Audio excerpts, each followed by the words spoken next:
Legacy Traders, it's Tim with Option Legacy, and I have Jesse Ball here, and we are bringing to you the Friday Market Recap Sunday edition. Sorry, guys. Yeah, it's been a crazy week, but that's okay. I literally have my twin sister. If you don't know, I do have a twin sister. She's in town with her husband, and they've been traveling around the United States for a year, about to go travel around internationally for at least another 6 months. But you might also notice something kind of different. Do you notice anything, Jesse? Something? Maybe like in the background. I'm not put sure. my finger on it. Yeah, it's home edition here with Tim. So my office is outside of my house, and we are having crazy weather here. It is 49 degrees, raining with 50-mile-per-hour gusts. And guess what happened? A tree branch fell on the power line going from the main house out to the office, and so that's why we have home edition here. But that's not stopping us from bringing you the market recap. So let's get into it, Jesse. You want to start with market recap, or do you want to go directly into trades and then some market? We can do market recap. Are you going to share your screen, or do you want me to? Yeah, I will. I'm not going to have everything that I want to have, so we'll see. But I should be. Let me see. Can you see the Thinkorswim? I got it. Looks good, perfect. mate. Perfect. So this is the S&P. We had a crazy 3% move or something like that.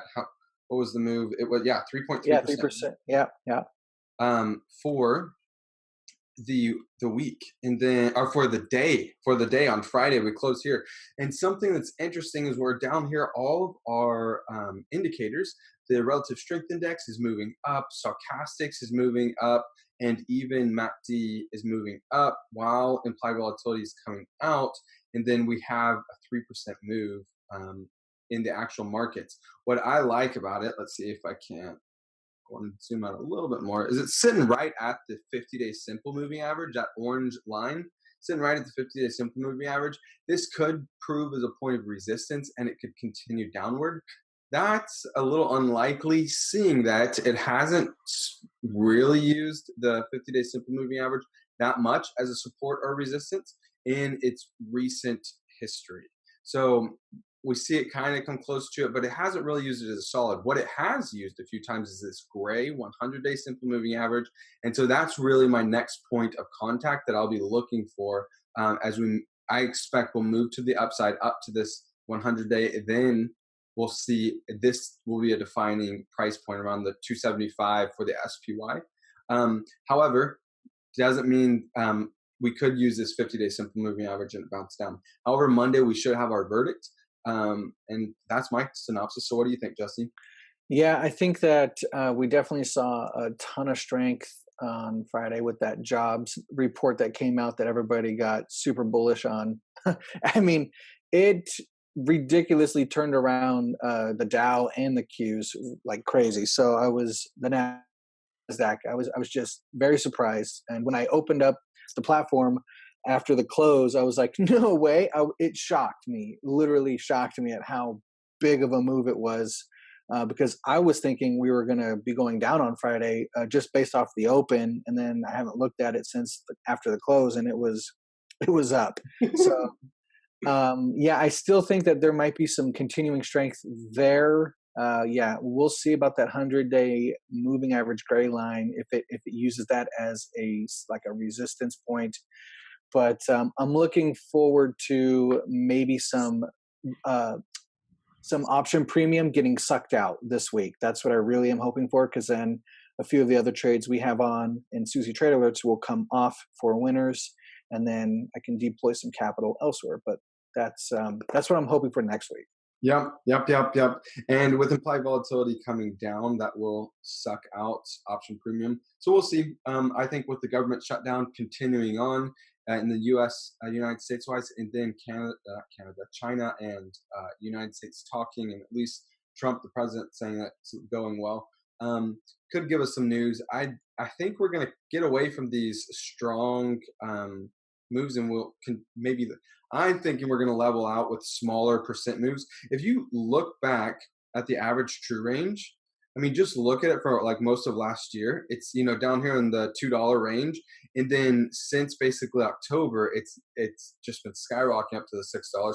I think going into January, we could see the average true, excuse me, the average true range continue to move down. Um, we'll see. We'll see. So let's hop over into Tasty Works. Get it, get it, get it. Boom. You can see this. Yep, got it. Looks good. Okay, great. So we had one trade on in the SPY. It was a long straddle, meaning that we bought to open both a call and a put. We bought them collectively at 881 per contract, and then we took a loss, at least in my account, took a loss of 44% drawdown, which is right at the target 50% kind of max loss that we got. Worse, the situation that happened is we needed this thing to move, and guess what didn't happen? We had some movement, but we didn't have a directional movement. So if you remember, let's see, I want to bring you back over to Thinkorswim, show you a chart there. We're going to look at the last few days of last week. We did have some movement. We had some movement, green and red days compared to just one-sided direction. But as far as a price point, it really set around this 250 for all of the whole week, and we needed this thing to move up to 259 or down to 251 minus $8, whatever that is, and it just didn't happen. So that's why. And then also with implied volatility coming out, being long, meaning that we bought to open, all of that option premium that we paid now began to be sucked out of it, and so implied volatility started going against us. Time started going against us, and the one thing that we needed to work for us, price movement, didn't happen. And so took this one off, one trade for the whole week for a 44% drawdown. And then I don't have any trades on for this next week, and my portfolio is empty. Awesome. Well, I'm sure you'll put something on. Yeah, we'll see. We'll see. I kind of want to see what's going to happen on Monday, and then we'll go from there and see what opportunity presents. But you take Yeah. it away. What activity do you have in your portfolio? So this last week, let me show with you. I'm going to kind of cover the two trades. I closed out you can see that? Mm-hmm. Okay, I closed out two trades last week. First trade that got closed out was on my birthday. Woo! First trading day of the year. And that was the bull stupid that I put on the week prior. And it kind of put a little disclaimer out there saying, FYI, this is a bull stupid. You're only risking $95, but you get a free call. And I wasn't so sure about it the first two trading days, and then all of a sudden, the first trading day of the year, like after I put it on, it was kind of like, eh. But the first trading day of the year, everything just kind of went up, and I closed it out for a winner, which was kind of awesome.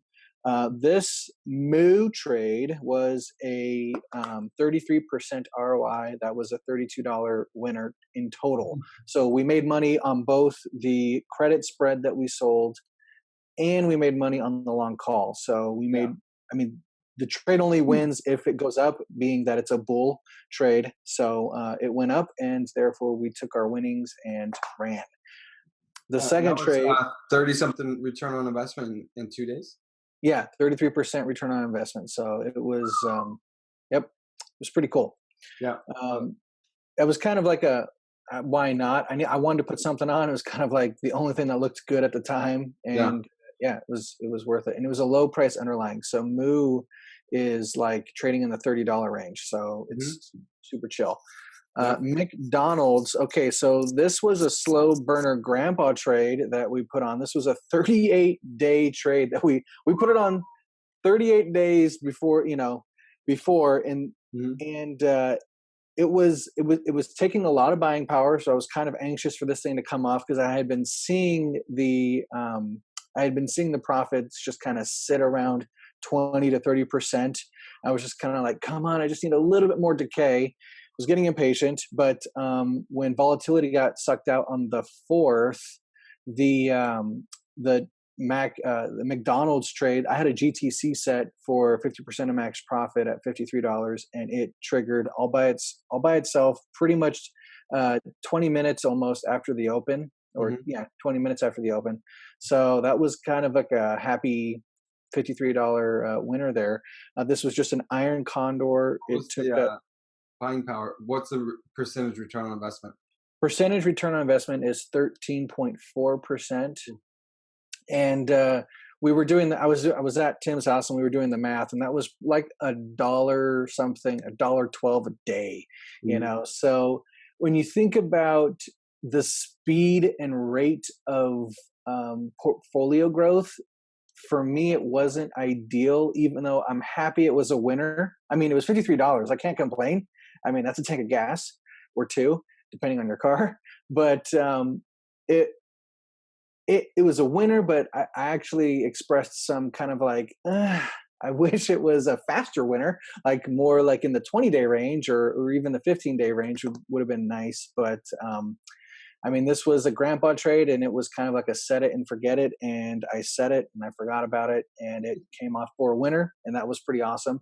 It Cool. held up $394 in buying power when we put it on. So yeah, we took in a credit of $1.06 at that time. So Yeah. divided by two, and that's how we got our profit.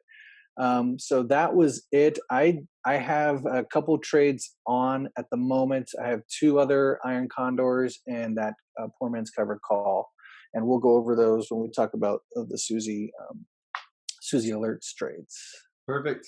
Okay, perfect. Well, hey, that's all we got if for the week. So not very active. We Jesse had some winners, I had some losers, kind of the run of the gamut there. We're going to see what's going to happen on Monday in this next market. But something I want to let you guys know about is be looking for some news. I've got some exciting news coming out for this coming year. So coming to you, there's going to be some unveiling, shall we say, of some I would consider some pretty important news, especially around the July period.